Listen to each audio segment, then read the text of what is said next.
I have a question for you. Are you a church drummer? If yes, so then this episode is for you.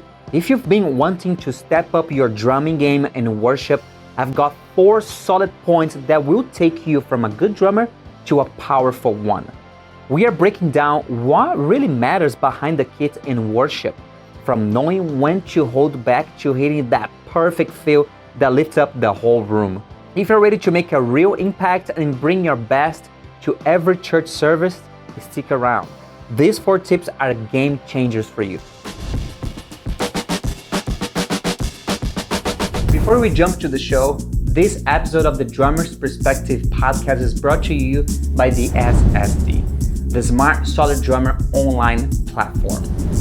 Let me tell you something, my drummer. After more than 15 years as a professional musician, I've had to learn many different genres fast to crushing gigs.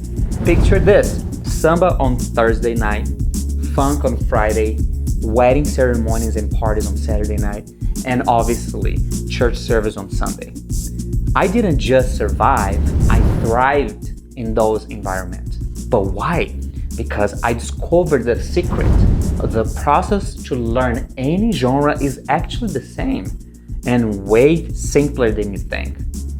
I cracked the code, and that's why I created the SSD, to teach you exactly how to learn any rhythm you want faster and smarter. Think of it as your rhythm hack. No fluff, no endless YouTube rabbit holes, just proven strategies to skyrocket your versatility behind the kit. So, if you're tired of playing the same old grooves and ready to become a better and unstoppable drummer, click the link below and join the SST family. Because good drummers keep time, but smart, solid drummers steal the show. Now, let's jump to the episode of today.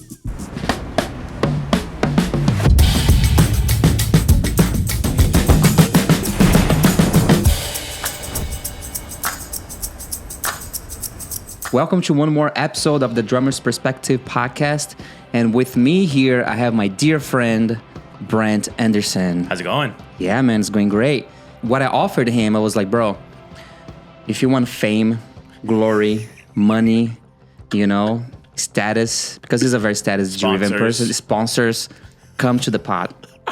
Come to the Drummer's Perspective podcast. Your life is going to change. And he said, I'm down. I'm in. Yeah. I mean, I'm excited to do this, man. This is going to be a lot of fun. Yeah, thank you, man. Yeah. Like, we have so much fun because we work together. And it was like, why not we just, sit down and talk about drums? Yeah, for sure. Brent is a great drummer, and we got to work together. And I was like, it was going to be perfect because, number one, he's a drummer. And number two, he's a creative director. So he's also in and outside of the box, so he can bring a different perspective because he does all the tech stuff. And so we're here to talk about how we can equip more worship drummers, like worship drummers, CCM drummers, church drummers, whatever, saved drummers, whatever you want to call. Are you a saved drummer? I'm a saved drummer, yeah. All right. Yeah. So number one point that will make you a better worship drummer is musical sensitivity. And this is very important because number one, you need to read the room. Okay? When you're playing, and I see this in a lot of drummers out there where there's only 2 dynamics. Or some 2 is even good. Sometimes they have only 1 dynamic, which is hit it hard. And no, in between like pianissimo and fortissimo, there's a lot of dynamics, right? That you can utilize it depending on what context and what part of the song you are. And I understand why most drummers just hit super strong, super hard, because if you think about it, CCM, what we play, the worship music, it has roots in rock music. And like if you listen to the drive, the distortion of the guitars and like hearing crashing super hard, that comes from rock and roll. So I understand that is in the context of what the music we do, we tends to play a little more aggressive. But you also, like I said, you also need to read the room. What if you're playing a small church? Like here in our church, you see in most of my videos, it's a big building, right? Yeah, big space. And we have microphones. We have a glass that they are like covering the drums. And yes, I have more leverage to be a little louder, and then give them the tech team more like what to work with. But even that, I also try to be sensitive with the dynamic that I'm doing. But in my context right here, I can play loud. But I've been in so many churches, so many other places, venues where they don't have the room is not acoustically well treated. Where if you hit the crash is gonna play forever, in the church, and we don't want that. So you gotta be sensitive to, number one, the room.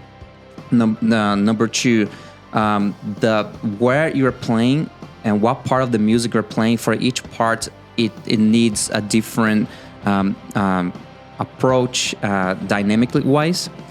And number three, when I say sensitive, it's not necessarily only dynamic, but like musical in terms of when to do a fill, in terms of when to do a build, when I build up, when to hit hard, when to hit soft. And so what can help you to improve that is also be exposed to other type of music. Because if you think about jazz music or Brazilian music, bossa nova, I don't know if you have ever played it, is very, very gentle, that dynamic, most of the time. So if you are only used to play CCM and rock and roll, it's gonna be hard. I know it's gonna be challenging for you to, like be able to control. Sure.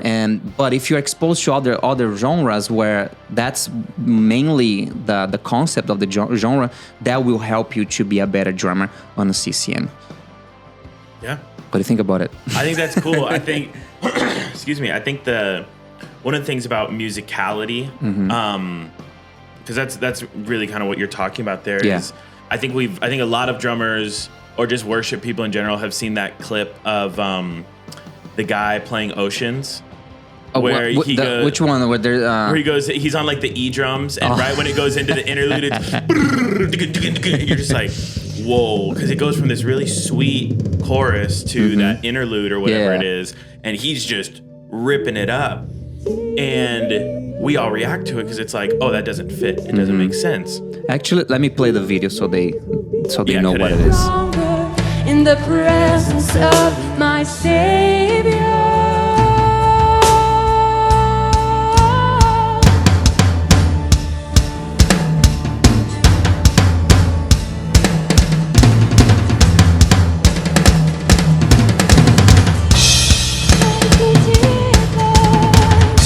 But yeah, so you can see it's like it goes from a very sweet part of a song oh to my God.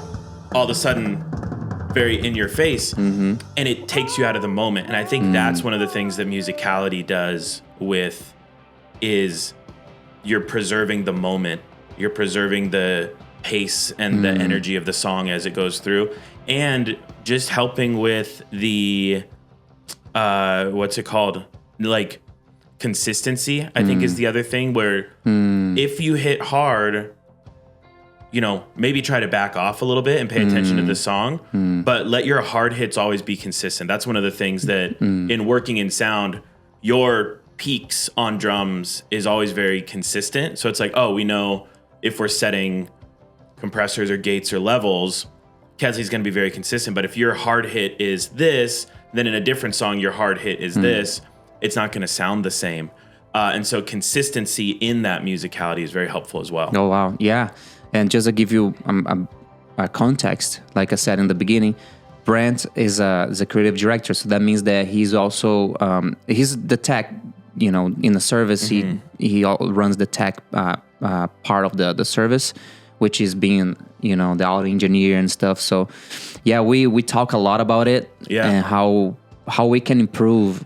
And the best thing, Brand, is that you're a drummer. Yeah. So, and then I know I think so too. That's the best. Yeah, and I think like brands, we always take my side. Like how we can do something better for the guitar player. Nah, he's chilling. For the drums, They've got a pedal board. Yeah, hey bro, like we had an event recently, and the guy brought the Cooper, right? The copper snare. Copper snare. And I didn't come to the event, but Brand was texting me, bro, that's so dope. We should get it. Gotta get one. No, it's really cool, and I think we'll go through more of your points, because one of your points a little bit further in, I think is really great in talking about people on the platform and people off the platform. I think the other thing to take into account is when Kesley's talking about if you hit hard and knowing your room, from an audio perspective, if you're hitting hard, I can't put that in a PA. So then you're just hitting hard for the first couple rows of people, and there's no drums being treated and sent through the PA to the rest of the room. That's a good point, bro. So the front row is just getting really aggressive drums, maybe too much drums in certain rooms, and the back of the room is just hearing the drums kind of spill. Whereas if you can be technically proficient enough to watch your hit level, that's going to let us keep the drums even for all of the listeners and give them a better experience as well. And that's great, Brand, because that also is related to the point number 2 of how to be a better drummer, a worship drummer, which is technical skills. And that falls into it, in hitting the same spot. That I hear that since I was little, bro, like studying drums, and they say, yeah, when you're in the studio, like when I was 12 years old, it would say, yeah, I always hit the same spot on the same part of the drums if you're in studio. And then I was little, I would not understand it. Right. It's like, sure, but now where a little bit more matured, so I know what that means with sound, and especially when I started tracking my own drums here in my studio. Oh, sure. That's when my perspective completely changed as far as a sound, how to get a good sound. Because sometimes you like playing with the stick, like going up and down, that looks good for the video and for the first row, first couple rows, like you said. But in sound for people, and then I actually didn't think about it. That was really, really good that you brought it up. That like, what about the people that's all the way in the back, that you are not going to be able to treat the drums as properly because you're hitting so hard and think that you are being expressive, but that's not about it. And when we talk about technical skills, and that comes the part of like being a drummer. That's like a drummer as like you studying it, having your rudiment on point, learning how to play with the click, with the metronome. That's extremely important, especially in the context of CCM, where we mostly use tracks. Sure. So you need to be a good drummer that can work with the metronome and be just second nature. For me, for instance, for Brent as well, like playing with the metronome is just part of it. Yeah. But I know for some people it can be challenging. But so tune in and be with us, like, because in other episodes I'll be giving you more exercises and how to be a more sensitive drummer, and also give more metronome exercise so you can be a more precise drummer. Okay, so but for now I'm just exposing you to these topics that can make you more aware of things that you can get better. Yeah. So learn your rudiment. And for CCM, to be honest with you, is not even a lot. If you have your single strokes on point and double strokes and paradiddles, I think you're set. Yeah. Like sometimes you're gonna use some flams here and there for fills, but hardly you're gonna use it for a groove or for and not even very many time signatures either represented in CCM. It's a lot of 4/4 and 6/8, and then maybe you're reprising a hymn or something like that, and you need to know that time signature as well. But a lot of those very, I would say, very fundamental rudiments. That's a lot of what you see in the stuff we're playing. Yeah, and 6/8 is very used nowadays. It's actually, I personally like it more. I like 6/8 because you get that little choir step in there. You know what I mean? Get a little dance going on in the congregation. And you can use some shuffles here and there. There you go. Yeah, a little party shuffle. You know what I'm saying? Like little total. So yeah, man, and so the sound that you're getting is very important, and like technique, rudiment, and sometimes even like stopping and let me practice just this groove. Sometimes it's the same groove you're playing over and over again, but you are creating so much muscle memory. Yeah. That when you play in a service, it's gonna be just second nature for you. And playing with the click, grab that one groove from that song, and playing over and over and over again, and be aware of the click. I think Kesley and I also get the opportunity to work with our other ministries here at the church, where there's other worship and tech teams represented. So we've interacted with youth students and kids teams and young adults and kind of in our different ministries, and they're all at different levels in their training. But you can always kind of tell when you're interacting with someone that hasn't spent a lot of time on a metronome, right? You can feel where it's like, oh, they did that fill, and by the time we got to the end of the fill, it sped up, and now the whole song is faster, which means drums, keys, singers are also speeding up.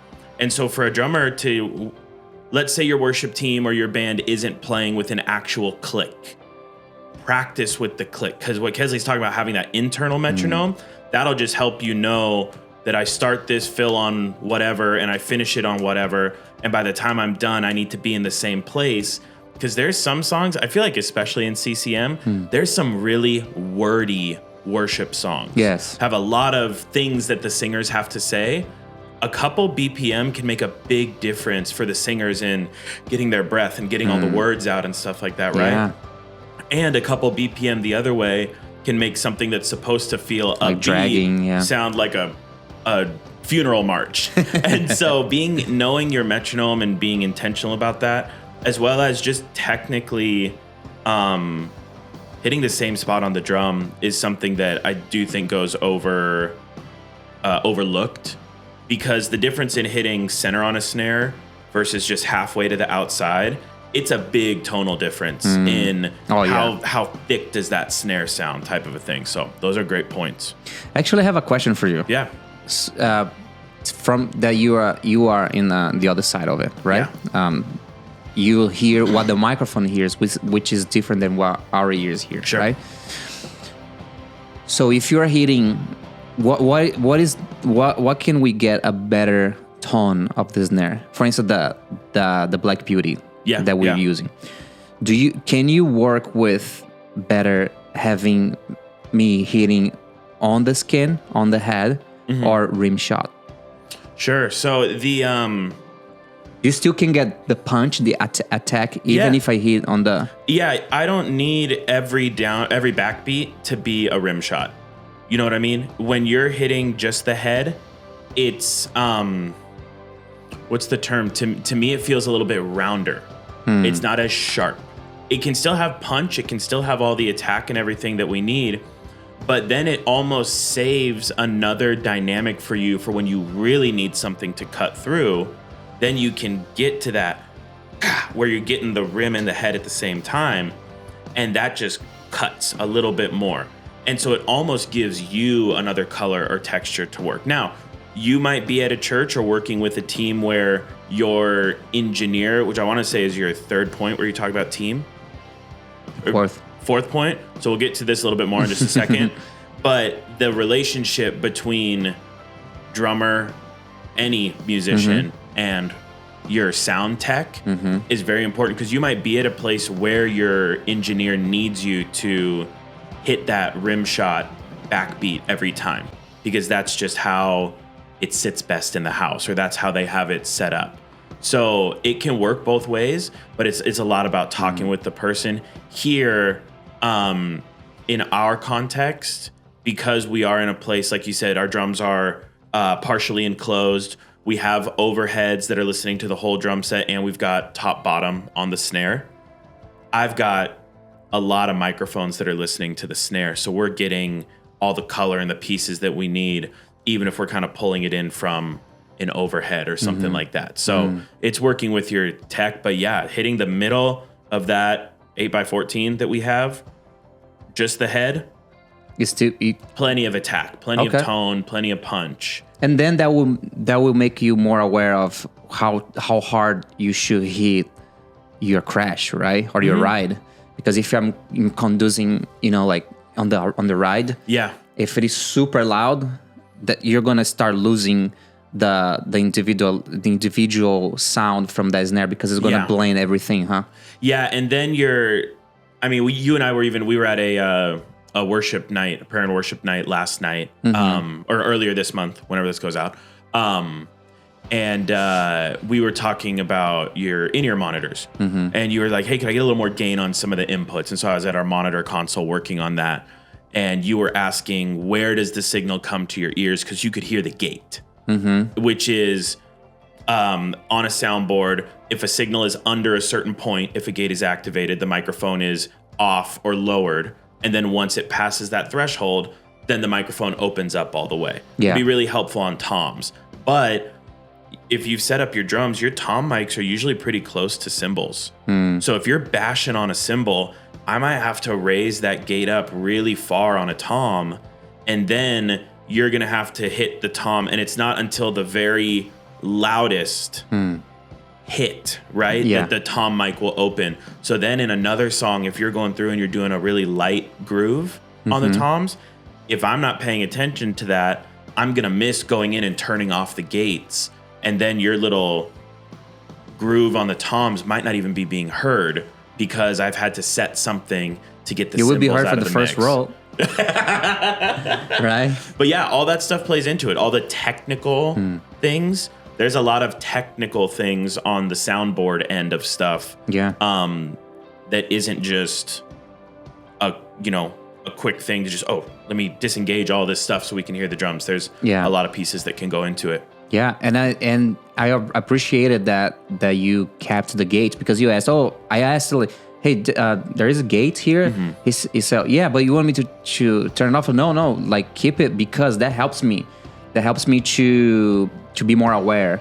Sure. Because when then you know when it opens. Yeah, because I can hear, because it's the gate of the floor tom. Yeah. And then when I'm crashing it, I can hear like. Because that's the gate of that's opening, that's vibrating the head. And so that makes me more aware, and it's really actually very helpful. And for that reason, that's why I use my cymbals a little higher. Yes. My hi-hat is like, people, when other drummers come, is like, bro, like your hi-hat's so high.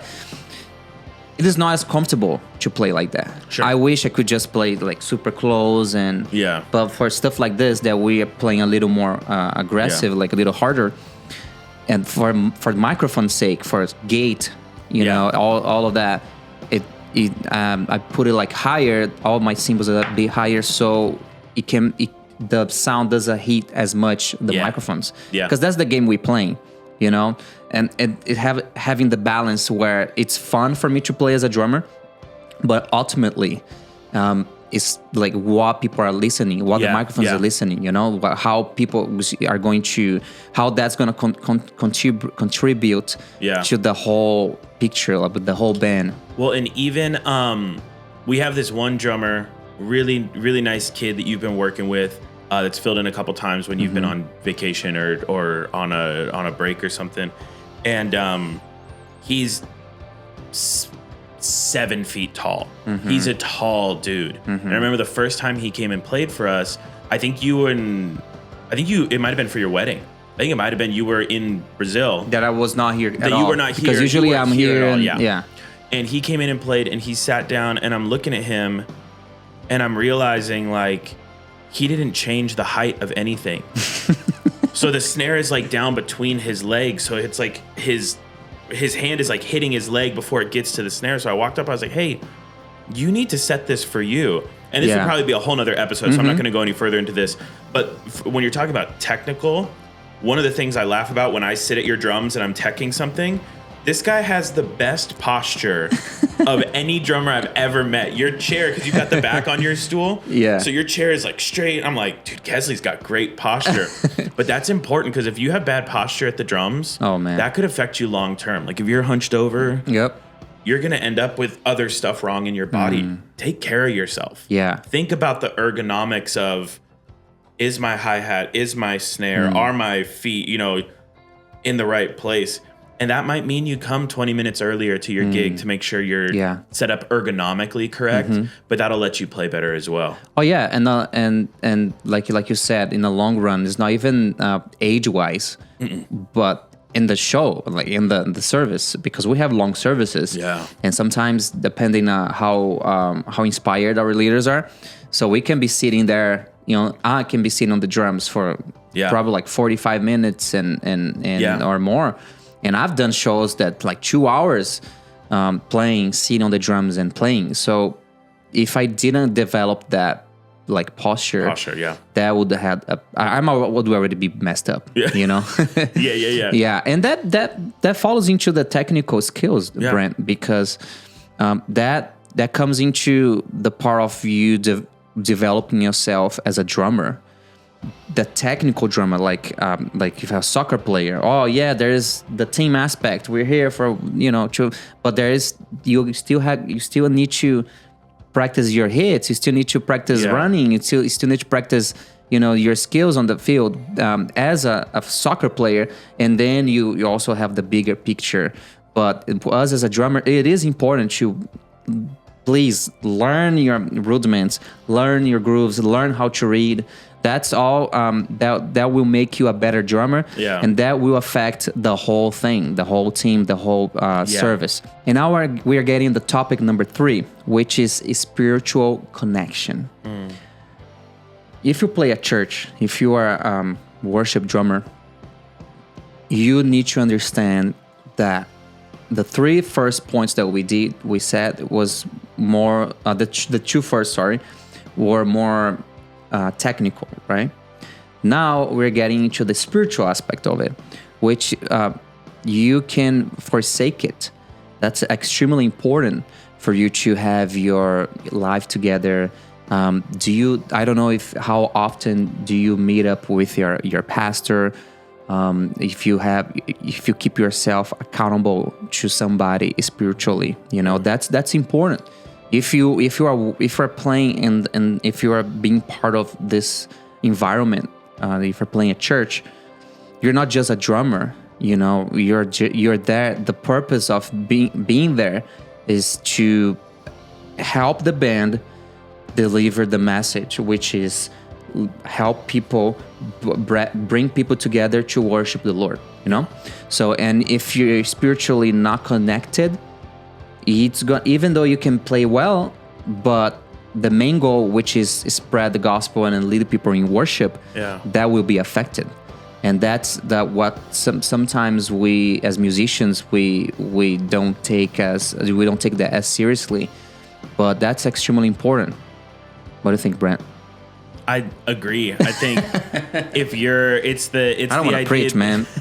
It's the idea that if you're not you can't lead something spiritually if you're not filled spiritually. You can't sense where the Spirit is going or where the Lord is leading the service if you don't know what the Lord sounds like to you. Wow.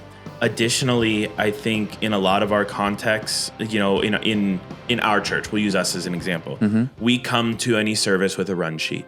Yes. The expectation is that this is the run sheet, this is what we're following, but if the Holy Spirit or the Lord wants to move in our service and do something different, we're going to follow the Lord, right? We still want to play the run sheet. But if the Holy Spirit is that specifically in our church, if the Holy Spirit says something, forget about it. We're still gonna do the run sheet. Just kidding. No, but there might be a time where your pastor is gonna come up a song earlier and do a ministry moment, or someone in the congregation had a word of knowledge that needs to be given. And you need to be able to sense that that's what's happening, shift the plan that you have and follow that. But if you don't know how to shift or what the Spirit's doing or what's happening in the service, you're going to feel out of touch. Oh yeah, definitely. And you got to be in tune, because just like musically, spiritually is another layer that goes on top of it. Like for those that know about video, we have the color correction where we correct the colors of it, the technical aspect, and then we have the color grading a layer that goes on top of it that gives the artistic, style. a style for the video. Yeah. So the same thing here, like so we are dealing with all those technical aspect, and now comes the layer that's the most important one, which is the spiritual aspect, because ultimately that's the goal, right? If you're playing at church, that's the goal. It's not for you to show off your skills. It's not you to, get some girls or some guys, you know what I mean? Because I've been there, bro. I've played like, you know what? I'm going to do this field because there's a girl I remember playing in youth group. It's like camps. Oh, yeah. No. God bless you. Now you're a married man. Now I'm married with children. Yeah, so you don't play for for Jesus just now. For the Lord. Yeah, that's right. Yeah, Amen. But yeah, I know. I've been there. Yeah. I've been there. Like we want to impress, or there's another musician at church that got there. Oh man, I need to impress that drummer. Let me do this feel. It's just normal. But don't forget that the purpose of playing at church specifically is to help the team lead people in worship. And now let's go to the topic number 4, how to be a better church drummer. This is not more important. I just put in the order. The most important, actually, number 3. But being a team player, that helps a lot because the name says it all. Worship team, right? So that's then good. You are part of bomb. Viral, bro. I'm telling you, bro, fame is coming to you. Glory is coming to you. I'm dropping some bombs here, brother. The name says worship team. So you are there to worship in a team, right? Mm-hmm. So then what can make you a better team player? For instance, number 1, getting a rehearsal or sound check on time, learning your songs. So being take a shower. Hey, we don't want to be in the back room, bro, with people smelling. No, we don't. So that's important.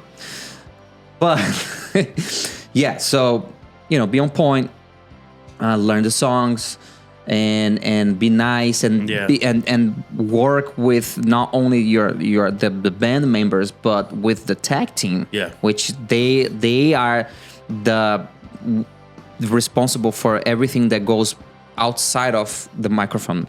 You're playing, you're responsible for things that from this side on the microphone, from this side in that way is it is the tag team. Mm-hmm. So you gotta be best friends of the tag team, and for me it's pretty easy because this is Brand that's here, you know what I'm saying? You know what I mean, baby? So yeah, so that's some of the points that can make you a good team player. And Brand, you've been to so many camps, so many events. Yeah. So share with us a story where you had a really rough worship member, a team member, not necessarily a drummer, but it can be a drummer, but that we can learn from it, that you don't do it. Yeah, you know what? It's actually funny because it is a drummer. And I think maybe I'm a little bit harder on drummers because I am one. Yeah. Right? So it's like you're actually sitting there at an audio console going like, bro, I know what I'm asking you because I could do it, type of a thing. You know what I mean? We were playing in one of our denomination has a camp up in Lake Arrowhead that we send our church to pretty often. It's called Camp Cedar Crest. Not a really great acoustic room. I've been there. I've played there. Yeah, wood ceiling. It's arched. It's all symmetrical, so everything kind of funnels to the center. It's very difficult to work in if you don't have people that know what they're doing on both ends of the snake. So people working on the instruments and people working at the console. So we were doing a retreat up there, and the drummer was technically a very good drummer. He's a nice guy. But this was the first year I had worked with him, and the tech team came from one church, the worship team came from another church, and so that I didn't have relationship with him necessarily. So we backlined everything for this camp. So I brought up a drum set, and we brought up all the ins and outs and microphones and stands and everything. So we're setting up. He comes in, puts his cymbals and snare on, and we start getting it set. Well, he was one of those drummers that during a sound check was kind of like noodling around on the drums. And it's not a big stage and it's not a big room. So when I'm trying to check keys or vocals or other stuff, and he's just over there grooving around, I would pull the drums down or mute them it, so that I could set it up, right? Because those drums are also going to the rest of the musicians' ears, and so they can't hear what I'm asking them. Then anytime I would mute him so I could do the line check, he'd be like, "Hey, the drums were muted." I was like, "Bro, yeah." Like, but you're trying to sound I'm trying to do something. And so I ended up having to talk with him and the worship leader and just be like, "Hey, like, I understand you're excited, glad you're up here, blah, blah, blah, this. But when we're doing this, we're trying to get this set up so that everything runs smoother for you guys." And I think, and he adjusted, and by the end of camp got better. Then the next year, he was the drummer that came up with with the worship team again. And like the second time around, we had some relational equity there. Totally different experience. He was great to work with. And when you have that connection with someone to just be able to talk, like you have a little bit of relationship there, it opens up for collaboration. Yeah. Then I can talk with him and be like, "Hey, what about this or what about that?" And or he can tell me, "Hey, I'm not hearing the gates again. I wasn't hearing the gate open on my ghost notes." And I was like, "Oh, let me adjust that. Easy fix, right?" But if he's coming at me angry about it, then I'm gonna react. And if I think he's just critiquing my work, I'm gonna react a certain way. Yeah. So having that relationship goes a long way. But I have been pretty blessed to work with a lot of really great experiences when dealing with audio stuff with drums. I have had a couple of experiences where there are kind of the diva type people where they take 3 times as long in sound check as anybody else does. They're very particular about their ears. They have lots of weird requests, or they're nitpicking every little thing. And then you get to service and it's like, you're already exhausted. Yeah. You don't feel like you have the best foot to put forward because you're like, dude, I'm drained from just sound check. And I know it can be hard on musicians too. You know, I think from the perspective of a sound person, we've talked about this a bunch, for audio techs, and this is maybe something kind of a cool perspective shift for musicians. In a lot of cases, I would hope that your audio techs are coming in before you guys to make sure that your stage is set, so that when you guys walk in to set up, everything's where you need it to be. Then you can get set up. Then you can do sound check. But just take into account that one thing of you might be tired from an early call. Audio probably had an earlier one and has already put in a couple hours. And he was going to leave at the same time as you. And they're going to leave the same time as you. So working together and just kind of being like, hey, we're both in the trenches here. Let's fight this battle together. It's going to go a long way. Yeah. Bro, thank you so much for being here. And it was great. So now be careful when you walk on the street. I will be. Because, people are going to... Yeah, fans are going to be all over. If you don't you ever go to the music store, because that's... Everybody's going to recognize... They're going to be playing it in there. That's crazy. They're going to recognize you, and then that's it. So I'm excited about what else we get to do with this. Yeah. I know some of the ideas you've talked about, just like, man, I'd love to bring this to people, or it'd be cool to talk about this. It'll be cool to sit and talk through, actually add a drum set. And I know one of the things you'd thrown out was, because and we'll get into backgrounds, I'm sure, at some point. All I've ever played, like, I've never really done outside of the church drumming gigs. So when we were talking about this, I was like, man, it'd be cool if you taught me some of the other like bossa nova or bachata style stuff that it's like I've heard it, but I've never had to play it, and so I think it'll be a lot of fun. We'll that's the first of many, you know. So yeah, thank you so much for being here, bro. Absolutely, appreciate it, dog. Love you. Let's go. All right, that's a wrap on this video. If you're feeling inspired, don't leave it without hitting the like and sharing this with your drummer friends. And before you go, here's the truth. Good drummers keep time, but smart, solid drummers, they own the stage. That's why I created the SSD, the Smart Solid Drummer, my signature course where I teach you how to master any rhythm faster, smarter, and without wasting hours scrolling YouTube. If you want to level up your versatility and play with confidence at every gig, the link is in the description. Check it out, transform your playing, and I'll see you in the next video.